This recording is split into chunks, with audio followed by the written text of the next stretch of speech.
It's a great honor to be with all of you, and especially to be here with Penelope Winterhager, founder of the JX Fund. And especially today, to be here as we see how dangerous it is to be a journalist.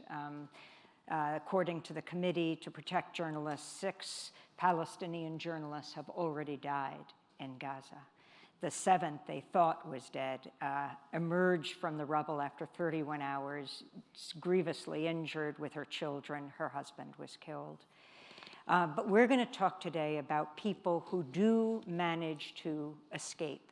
And we wanted to start just to set the tone by bringing you an Afghan journalist that I interviewed right after the takeover, the Taliban takeover in Afghanistan. His name is Bilal Sarwari.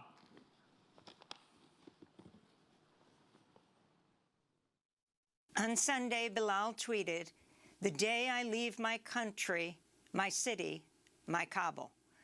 A massacre of my dreams and aspirations, a tragic day in my life." His latest piece for the BBC is headlined, "In the city I love, suddenly nowhere was safe." He's joining us now from Doha, Qatar. Bilal, welcome back to Democracy Now! Can you talk about your decision to leave with your family, and then describe your journey from Kabul to the airport to where you are now in Doha, Qatar? Extremely painful decision. All of a sudden, I had to leave my office, which was next door to my home, without being able to tell my sisters or family members where we were going. Took my parents, my wife, my baby daughter with me. We were hiding for a couple of nights. And then we headed towards the Hamid Karzai International Airport. And since I know this city so well, it's my hometown, it's my city, it's where I grew up. I felt like nowhere was safe for me as Taliban fighters and certain members of Taliban factions continued to knock on doors. The fact that I could only pick up my own computer and a couple of iPhones and chargers and a pair of clothes, and not knowing actually if we will make it into the airport and outside of Afghanistan was, I think, a very, very painful period of time, especially for my family's sake, for my daughter's sake. So that was Bilal Sarwari. We talked to him in Doha. He ended up in Toronto.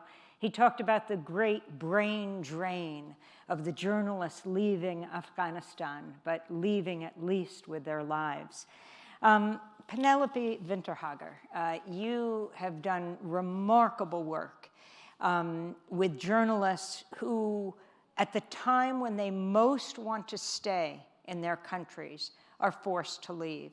If you can talk about how you came to found the JX Fund, your work before, and then what the JX Fund does to set up the clips of journalists you've supported. So the starting point was exactly your conversation that you had with Bilal there. Reporters Without Borders had 6 months before the full-scale invasion of Russia started, they had evacuated 150 journalists from Afghanistan, and they were scattered all over the place. And hardly any of those had managed to reestablish outlets. And, they were in many places, they didn't even have a visa, and so on. And when the full-scale invasion started, it was clear that this is going to happen again, this time with the whole landscape of Russian independent journalists.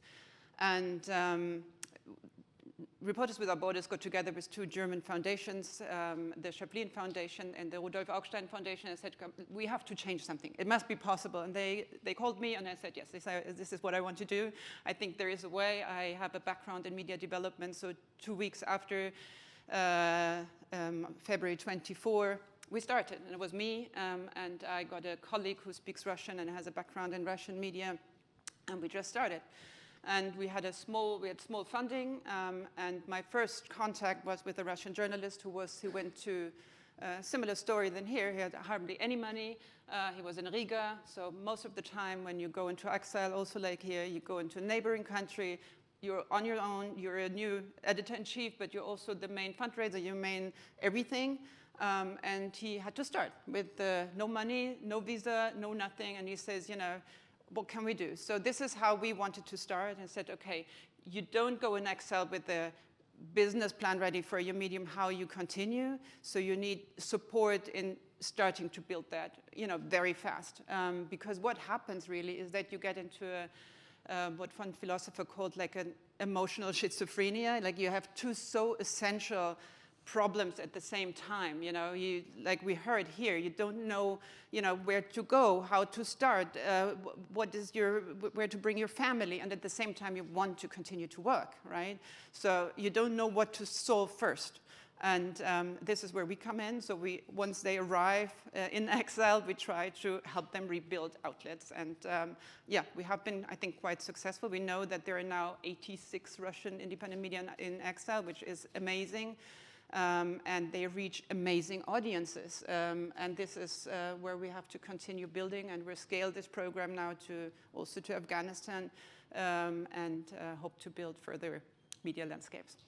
So introduce us to the three people in the clip we'll see. Yeah, so I wanted to bring you people, whom we have been working with in the past 18 months. I brought you one journalist from Belarus, who is from Belarusian Investigative Center. He will tell you himself how successful they have been building, how many corruption schemes they still can make visible even from exile. And then we have Galina Timchenko, whom some of you might know. She is the founder of Meduza. It's one of the most important Russian media in exile operating from Riga. They reach on their website as many, I think they're as big from the visits as The Economist. I think they reach 9 million. So also to say those media in exile, they become substantial players if we support them properly. And then I brought you, and Galina also, we can talk about that. She is the person who is infected with the Pegasus spyware in exile. So you're also not always secure when you're in exile, whoever is behind that. And the third person I brought you is one of the most important Russian investigative journalists. His name is Roman Anin, whom some of you might have heard of, also a Pulitzer Prize winner with the Panama Papers. And he rebuilt iStories in exile, and yeah, we can hear through their voices. Let's go to the next clip.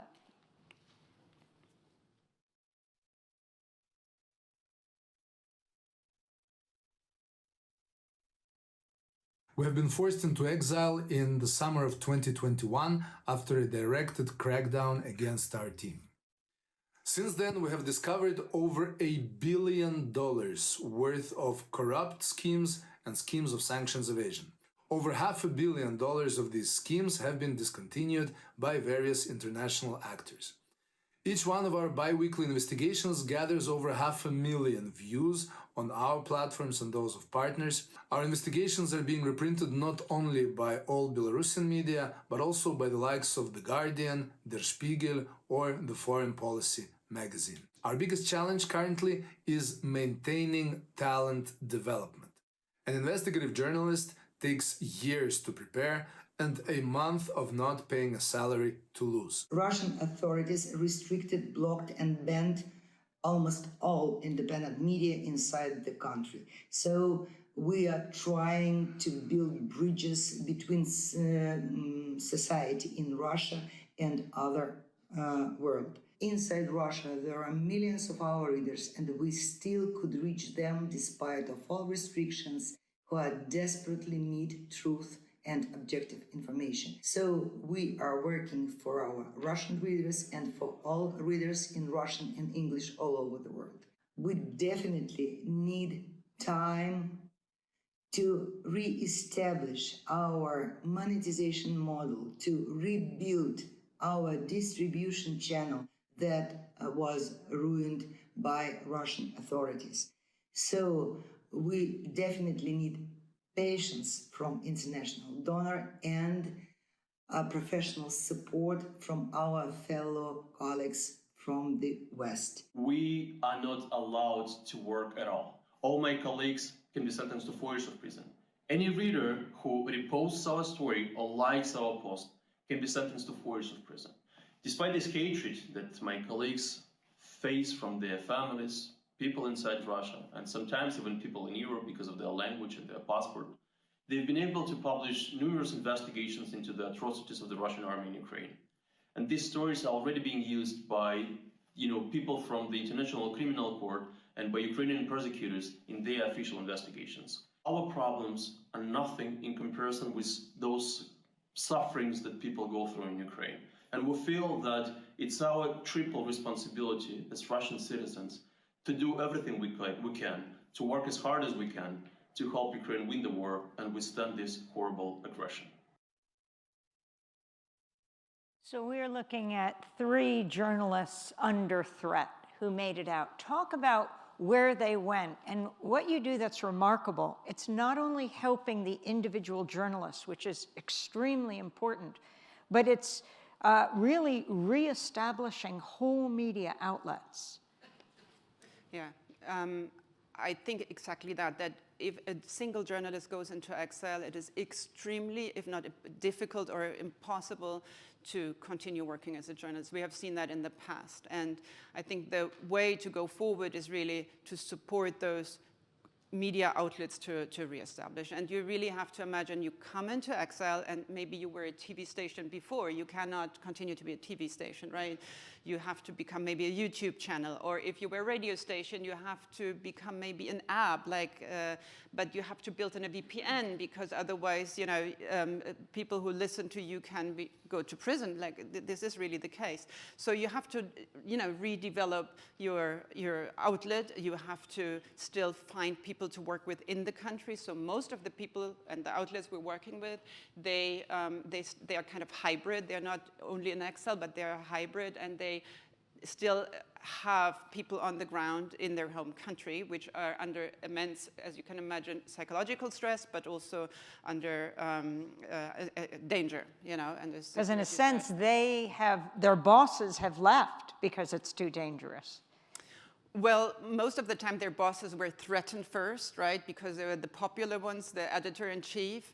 And then, so they go first, and it's always like, I compare it always with this, the frog in the glass of water, and the temperature rises, and at one point you leave. Something happens, all of them, they tell you a story where something happened, where they said, okay, now it's the time I have to leave. This is, this is getting too dangerous. And they all have a very difficult time with leaving their country. They want to go back. They want to produce news and stories still for their home country, for their home audiences, and bring truth to their people.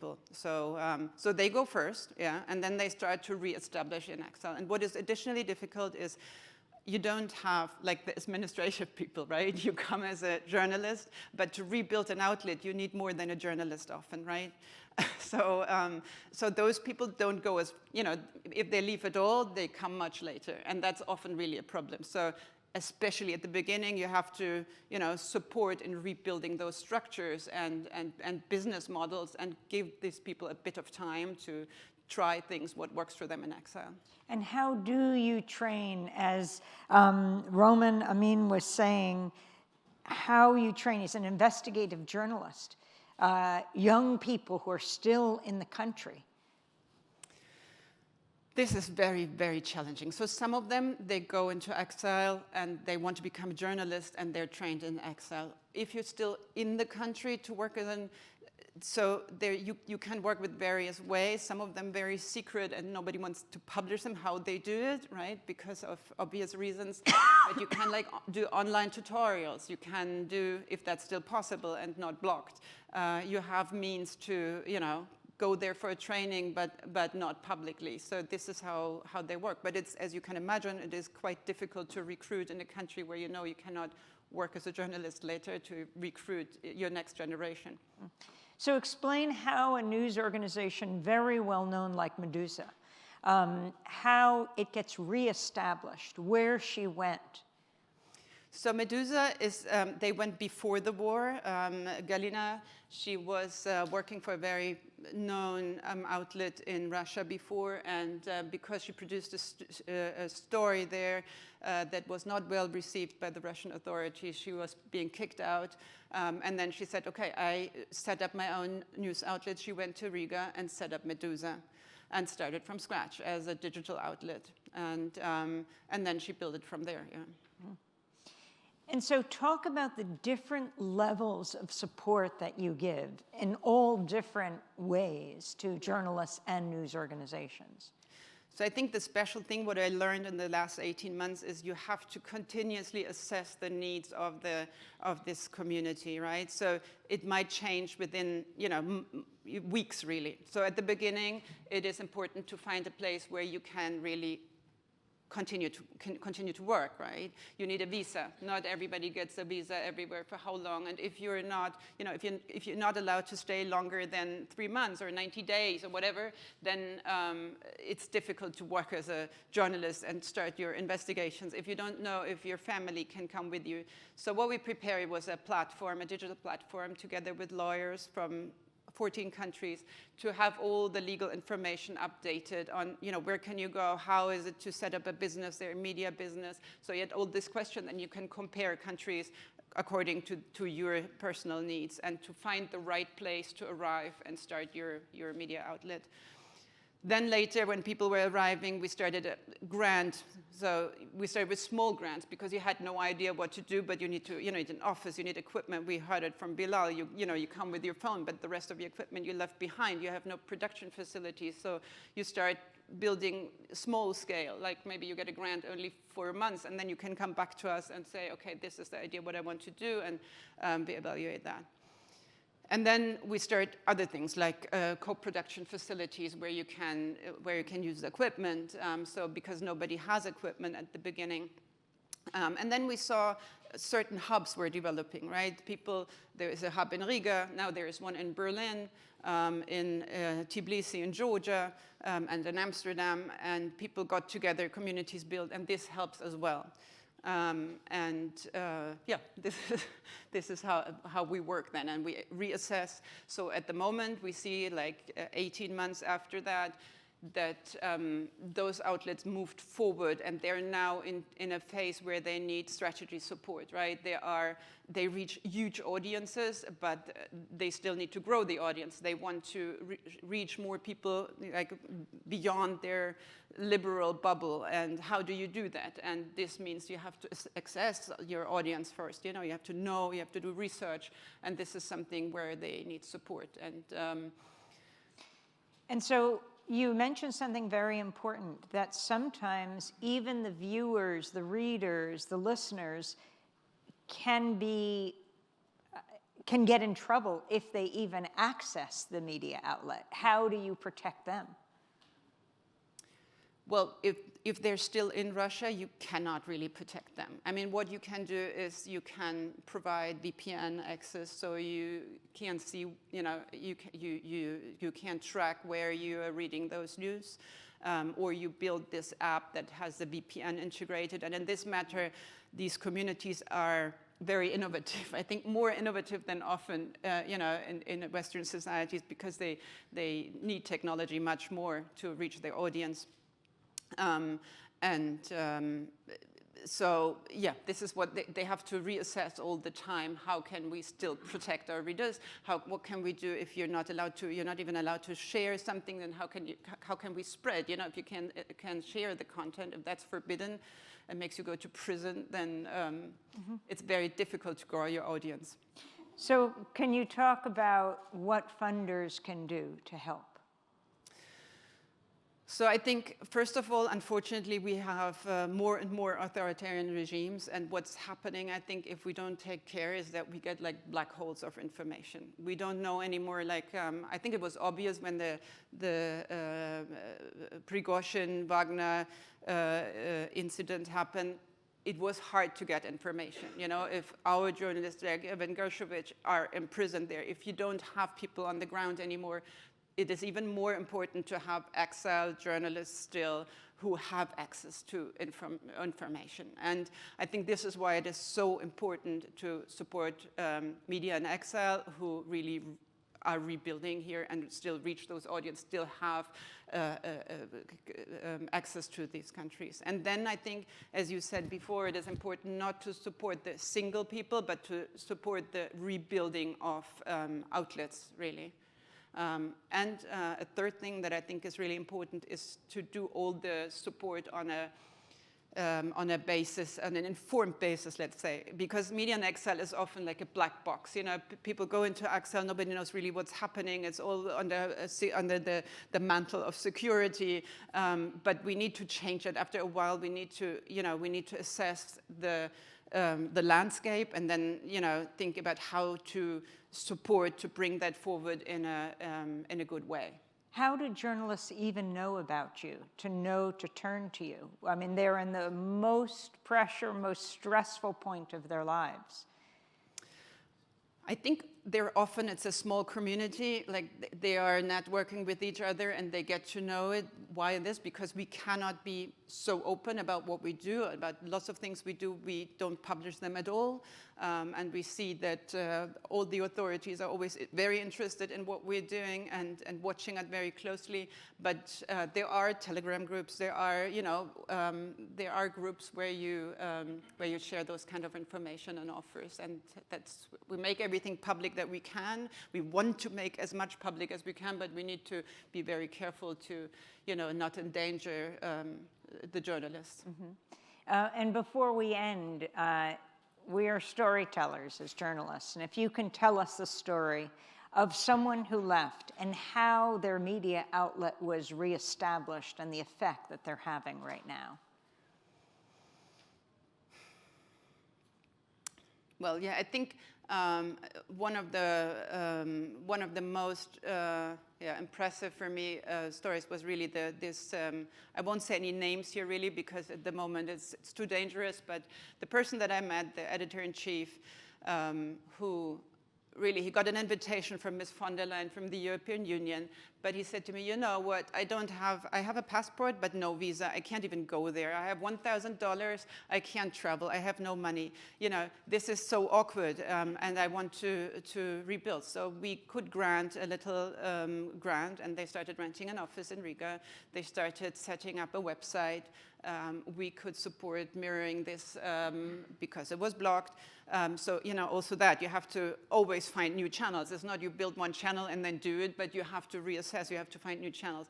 So this is what they have been doing, and they're growing, and it's a pleasure to see. And I think the important thing is not to see them as, it's not a humanitarian cause. It's really, we need this kind of journalism, and this is what we should focus on, the amazing work those people still do in exile. And in this last minute, why journalism is so important, why journalism is the oxygen of a democratic society. Yeah, well, we live in a globalized world, and how are we going to solve global problems if we are missing perspectives from certain areas of this world because we have no information there? And this is, when we talk about climate problems, when we talk about so many issues, we need a multilateral perspective, and we will not get that if we just, if some of those media landscapes just vanish. Mm. Well, I thank you so much for JX Fund, which very much in the tradition of Democracy Now! Goes to where the silence is and make sure that you can hear those voices once again. Thank you so much, Penelope.